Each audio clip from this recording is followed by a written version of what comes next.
Papers, Please is a rather unique idea for a game that really nails what it tries to accomplish. You were recently tasked as the immigration inspector for the fictional nation of Rostotska, who has just ended a long 6-year war with neighboring nation Kolechia. To perform your job properly, you must thoroughly examine the documents of those who pass through your border checkpoint. If they pass all the qualifications, you can then allow them passage to the border. If not, you can refuse them access. This may seem incredibly dull as a concept, but oddly enough, it is very addictive. When you first begin, your objective is very basic.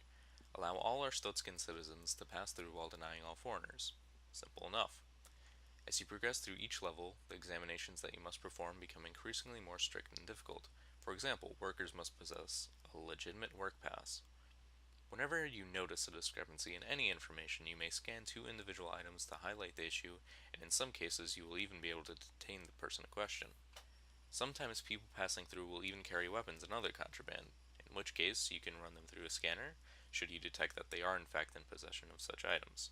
In the fortunate case that you do get to detain someone, the security guard that works with you will share some of his pay for every couple of people that you manage to snag. Making as much money as you can is important in Papers, Please, as you will need to support your family on top of doing your job as inspector. Your primary source of income will of course come by simply performing your duties. Each person that you properly inspect will net you 5 credits, and every level has a set amount of time that you have to investigate the people passing through. Because of this, you will naturally want to do your job as fast as possible to obtain the most money to ensure your family's health. It is important to note that whenever you wrongfully let someone pass through your borders, you will receive a citation. Your first 2 citations each day will simply be warnings. The third, however, will deduct 5 credits from your pay for that day, and each citation past that will further deduct your income. Nonetheless, the game isn't always as simple as checking who has the proper documentation for passing through the borders of Rostotska. In one case, you are dealt with the moral dilemma of a married couple where one half has the proper papers to pass, while the other does not.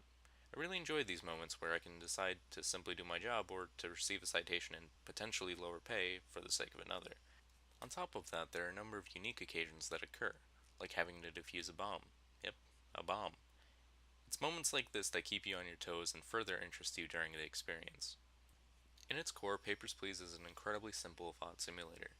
You examine documentation to deny or allow passage to your country of Rostotska, then go home and hope you have done your job well enough so your son doesn't die from illness. I never thought being an immigration inspector could be so fun. Glory to Rostotska.